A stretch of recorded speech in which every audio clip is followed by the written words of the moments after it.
Hola mis hermanos, amigos, Dios les bendiga compartiendo con ustedes una cápsula bíblica un día más. Le damos gracias al Señor porque comenzamos esta semana ya nuestro día 206 de este caminar de este año para hacer una lectura completa de toda la Biblia. Y le damos gracias al Señor porque sé que estas cápsulas han sido de bendición para muchos de ustedes. Espero que para todos los que nos están escuchando y todos los que están compartiendo estas cápsulas, gracias porque están llegando a muchas personas. Recibimos mensajes de muchos lugares, de personas que están siendo bendecidas a través de estas cápsulas. Así es que les animamos no solamente a seguir escuchándolas, sino a seguir compartiendo también estas cápsulas a través de sus redes sociales.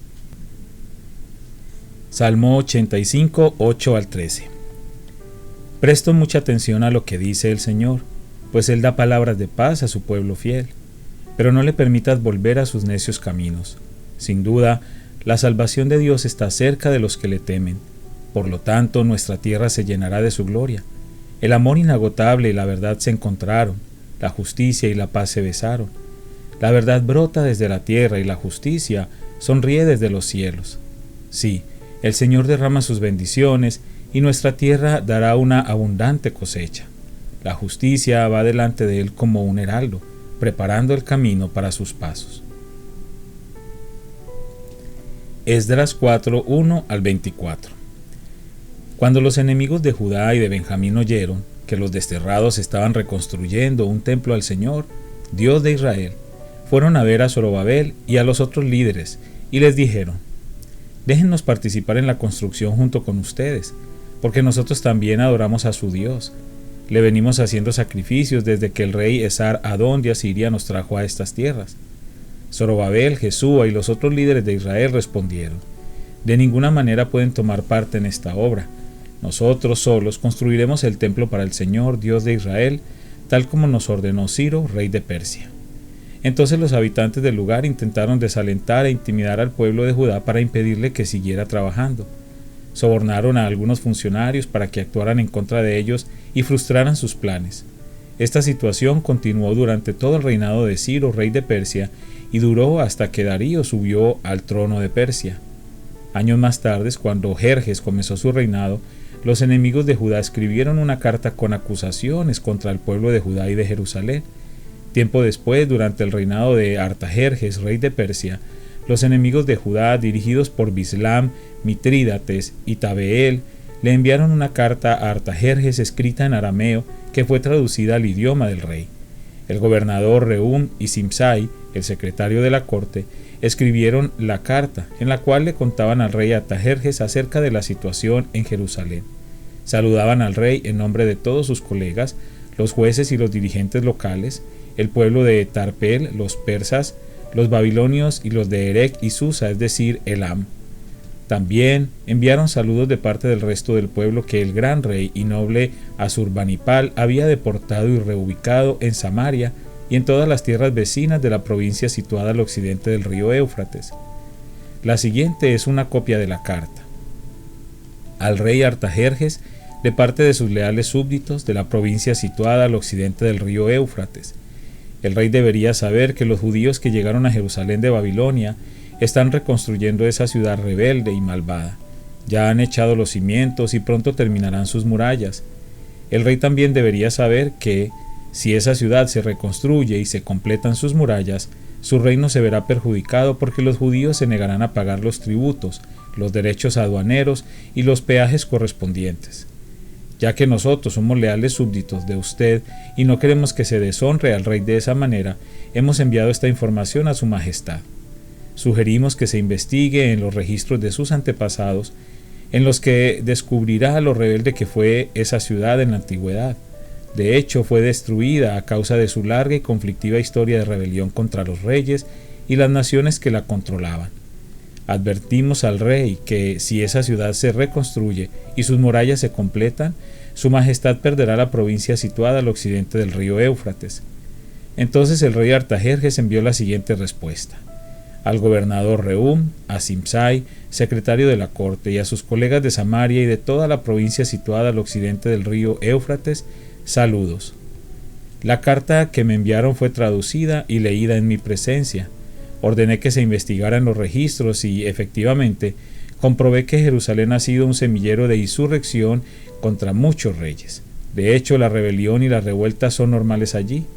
Reyes poderosos han gobernado Jerusalén y toda la provincia al occidente del río Éufrates y han recibido tributos, derechos aduaneros y peajes. Por lo tanto, emitan órdenes para que esos hombres dejen de trabajar. Queda prohibido reconstruir esa ciudad, a menos que yo lo ordene expresamente. Sean diligentes y no descuiden este asunto, porque no debemos permitir que la situación perjudique los intereses del trono.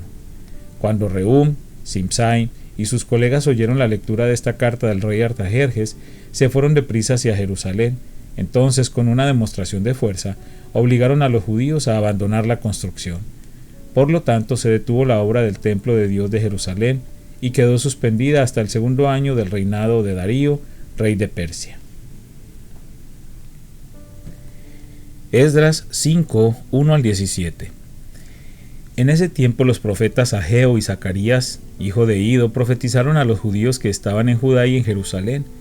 Hablaron en nombre del Dios de Israel, quien estaba sobre ellos. Zorobabel, hijo de Salatiel, y Jesúa, hijo de Jehosadac, respondieron y continuaron la reconstrucción del templo de Dios en Jerusalén. Los profetas de Dios estaban con ellos y los ayudaban. Sin embargo, Tadnai, el gobernador de la provincia situada al occidente del río Éufrates, y Setar-Boznai, junto con sus colegas, pronto llegaron a Jerusalén y preguntaron: ¿quién les dio permiso para reconstruir este templo y restaurar esta estructura? También pidieron los nombres de todos los varones que trabajaban en la construcción del templo, pero como Dios cuidaba a su pueblo, no pudieron impedir que los líderes judíos siguieran construyendo hasta que se enviara un informe a Darío y él comunicara su decisión al respecto. La siguiente es una copia de la carta que el gobernador Tadnai, Setar-Boznai y los demás funcionarios de la provincia situada al occidente del río Éufrates le enviaron al rey Darío. Al rey Darío, saludos. El rey debería saber que fuimos al sitio donde se construye el templo del gran Dios en la provincia de Judá. Lo están reconstruyendo con piedras especialmente preparadas y le están colocando madera en las murallas. La obra prosigue con gran energía y éxito. Les preguntamos a los líderes, ¿quién les dio permiso para reconstruir este templo y restaurar esta estructura? También exigimos sus nombres para poder comunicarle a usted quiénes eran esos líderes. Ellos dieron la siguiente respuesta: nosotros somos siervos del Dios del cielo y de la tierra y estamos reconstruyendo el templo que hace muchos años edificó aquí un gran rey de Israel. No obstante, debido a que nuestros antepasados hicieron enojar al Dios del cielo, él los entregó en manos de Nabucodonosor, rey de Babilonia, quien destruyó el templo y desterró al pueblo a Babilonia. Sin embargo, el rey Ciro de Babilonia, en el primer año de su reinado, emitió un decreto que ordenaba reconstruir el templo de Dios. El rey Ciro devolvió las copas de oro y de plata que Nabucodonosor había tomado del templo de Dios en Jerusalén y había colocado en el templo de Babilonia. Esas copas fueron retiradas de ese templo y entregadas a un hombre llamado Sesbazar, a quien el rey Ciro había designado gobernador de Judá. El rey le indicó que devolviera las copas a su lugar en Jerusalén y reconstruyera el templo de Dios en su sitio original. Así que ese tal Sesbazar llegó y echó los cimientos del templo de Dios en Jerusalén. Desde entonces la gente ha estado trabajando en la reconstrucción, pero aún no está terminado. Por lo tanto, si al rey le place, solicitamos que se haga una investigación en los archivos reales de Babilonia, a fin de descubrir si es verdad que el rey Ciro emitió un decreto para la reconstrucción del templo de Dios en Jerusalén, y luego que el rey nos haga saber su decisión sobre este asunto. Esdras 6, 1 al 18.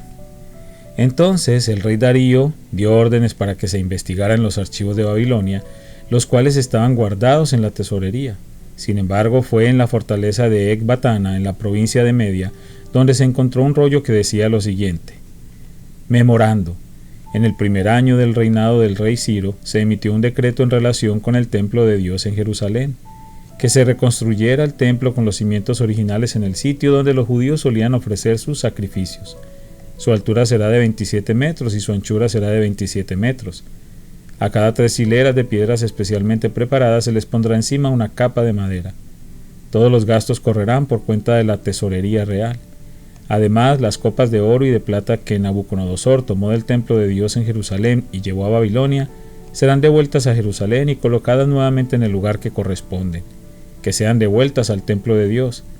Entonces el rey Darío envió el siguiente mensaje: Por consiguiente, Tatnai, gobernador de la provincia situada al occidente del río Éufrates, y Setar-Boznai, junto con sus colegas y otros funcionarios del occidente del río Éufrates, manténganse bien lejos de allí. No estorben la construcción del templo de Dios, dejen que se reconstruya en su sitio original y no le pongan trabas al trabajo del gobernador de Judá ni al de los ancianos de los judíos. Además, por la presente, decreto que ustedes tendrán que ayudar a esos ancianos de los judíos mientras reconstruyan el templo de Dios. Ustedes tienen que pagar el costo total de la obra sin demora, con los impuestos que se recaudan en la provincia situada al occidente del río Éufrates, a fin de que la construcción no se interrumpa. Denles a los sacerdotes de Jerusalén todo lo que necesiten, sean becerros, carneros o corderos para las ofrendas quemadas que presentan al Dios del cielo, y sin falta provéanles toda la sal y todo el trigo, el vino y el aceite de oliva que requieran para cada día. Entonces ellos podrán ofrecer sacrificios aceptables al Dios del cielo y orar por el bienestar del rey y sus hijos. También declaro que a los que violen de cualquier manera este decreto, se les arrancará una viga de su casa, luego serán levantados y atravesados en ella, y su casa será reducida a un montón de escombros. Que el Dios que eligió la ciudad de Jerusalén como el lugar donde se dé honra a su nombre, destruya a cualquier rey o nación que viole este mandato y destruya este templo. Yo, Darío, he emitido el presente decreto, que se obedezca al pie de la letra. Tatnai, gobernador de la provincia situada al occidente del río Éufrates, y Setar-Boznai, junto con sus colegas, acataron enseguida el mandato del rey Darío. Así que los ancianos de los judíos continuaron la obra y fueron muy animados por la predicación de los profetas Ageo y Zacarías, hijo de Ido. Por fin el templo quedó terminado como lo había ordenado el Dios de Israel y decretado Ciro, Darío y Artajerjes, rey de Persia. La construcción del templo se completó el 12 de marzo durante el 6º año del reinado de Darío. Luego el pueblo de Israel, los sacerdotes, los levitas y todos los demás que habían regresado del destierro dedicaron el templo de Dios con gran alegría. Durante la ceremonia de dedicación del templo de Dios, sacrificaron 100 becerros, 200 carneros y 400 corderos. También presentaron 12 chivos como ofrenda por el pecado de las 12 tribus de Israel. Luego los sacerdotes y levitas se agruparon según sus diferentes divisiones para servir en el templo de Dios en Jerusalén, tal como está establecido en el libro de Moisés. Romanos 16, 1 al 16. Les recomiendo a nuestra hermana Febe, quien es diaconisa de la iglesia en Cencrea. Recíbanla en el Señor como digna de honra en el pueblo de Dios. Ayúdenla en todo lo que necesite, porque ella ha sido de ayuda para muchos, especialmente para mí. Den mis saludos a Priscila y Aquila, mis colaboradores en el ministerio de Cristo Jesús. De hecho, ellos una vez arriesgaron la vida por mí. Yo les estoy agradecido, igual que todas las iglesias de los gentiles. Den también mis saludos a la iglesia que se reúne en el hogar de ellos. Saluden a mi querido amigo Epeneto, él fue el primero de toda la provincia de Asia que se convirtió en seguidor de Cristo. Denle mis saludos a María, quien ha trabajado tanto por ustedes. Saluden a Andrónico y a Junias, judíos como yo, quienes estuvieron en la cárcel conmigo. Ellos son muy respetados entre los apóstoles y se hicieron seguidores de Cristo antes que yo. Saluden a Amplias, mi querido amigo en el Señor. Saludos también a Urbano, nuestro colaborador en Cristo, y a mi querido amigo Estaquis. Saluden a Apeles, un buen hombre aprobado por Cristo, y den mis saludos a los creyentes de la familia de Aristóbulo. Saluden a Herodión, judío como yo. Saluden a los de la familia de Narciso, que son del Señor. Den mis saludos a Trifena y Trifosa, obreras del Señor, y a la amada Pérsida, quien ha trabajado tanto para el Señor. Saludos a Rufo, a quien el Señor eligió para hacer lo suyo, y también a su querida madre, quien ha sido como una madre para mí. Den mis saludos a Asíncrito, Flegonte, Hermas, Patrobas, Hermes y a los hermanos que se reúnen con ellos. Saluden también a Filólogo, Julia, Nereo y su hermana, y a Olimpas y a todos los creyentes que se reúnen con ellos. Salúdense unos a otros con un beso santo. Todas las iglesias de Cristo les envían saludos. Padre, una vez más te damos gracias por esta maravillosa palabra. Gracias, Señor, por todo lo que tú nos permites aprender a través de ella. Gracias, Señor, porque sabemos que es a través de ella que te podemos conocer plenamente, Señor. Padre, te pido por cada persona que ha permanecido fiel escuchando estas cápsulas día tras día, y te pido una bendición especial para todos y cada uno de ellos conforme a tu perfecta voluntad. En el nombre de Cristo Jesús. Amén.